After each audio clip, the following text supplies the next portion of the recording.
Have you ever driven past one of those giant wind farms with the blades turning slowly, almost majestically, and just wondered what is actually going on up there?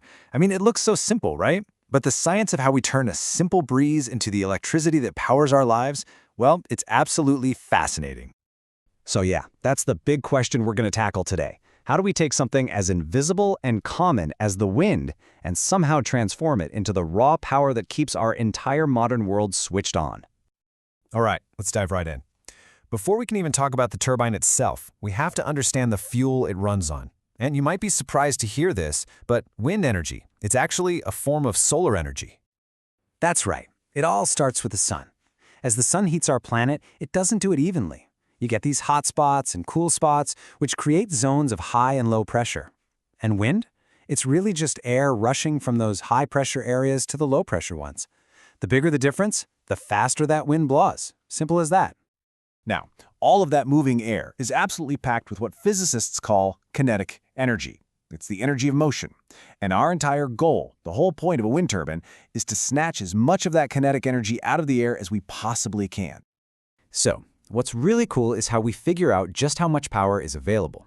Now, this formula might look a little intimidating, but it really just boils down to three key things: air density, the size of the area the blades sweep, and wind speed.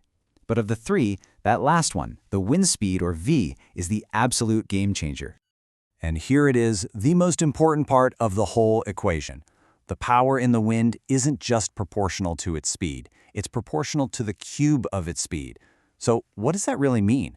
Well, if the wind speed doubles, you don't get double the power. No, you get 8 times the power.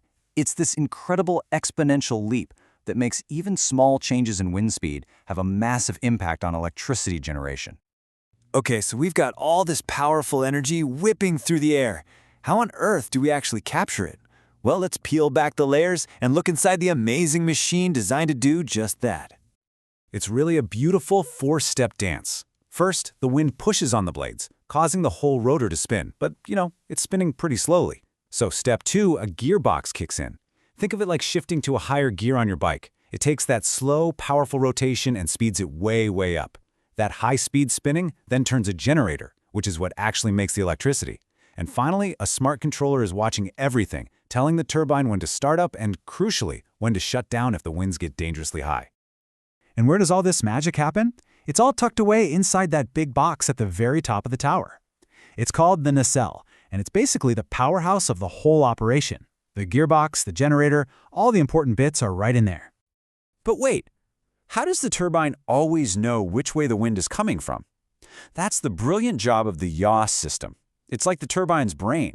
It's constantly checking the wind direction and physically turning the entire nacelle to make sure the blades are facing straight into the wind. It's all about getting maximum power capture every single second.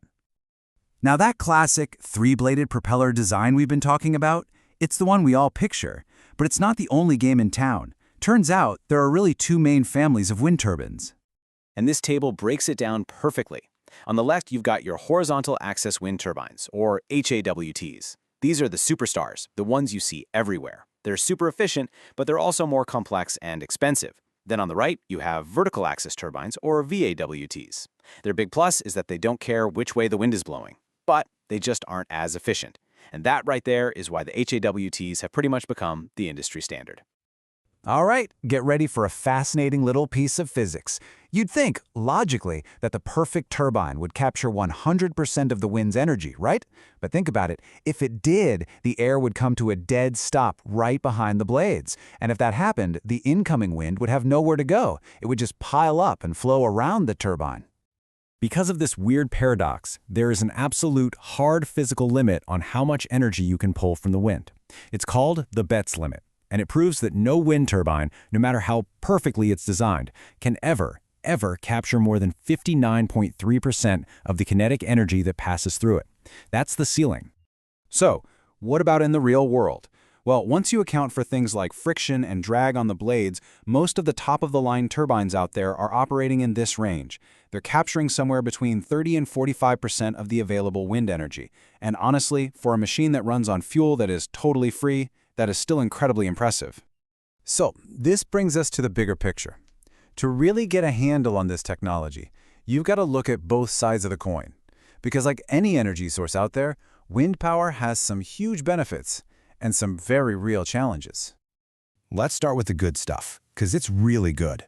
It's renewable, obviously. While it's running, it's not polluting our air or water. And once you build the thing, the fuel is delivered by nature, for free. This makes it a strong economic competitor, and it's an absolute game changer for powering remote areas. But we have to be honest about the downsides too. The wind isn't always blowing, right? So that means you need some form of energy storage. They can be noisy, they definitely take up a lot of space, and there are real conversations to be had about how they look on the landscape and the danger they can pose to birds and bats. But despite those challenges, the global momentum is undeniable. I mean, look at this quote about a new wind farm in Oman. It really drives home just how significant these projects are. For countries all over the world, this technology represents a real, tangible step towards energy security and a cleaner grid. And that really brings us to the final crucial question.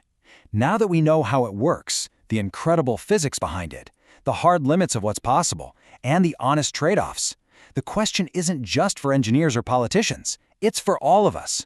What role do we want this elegant, powerful technology to play in the story of our shared energy future?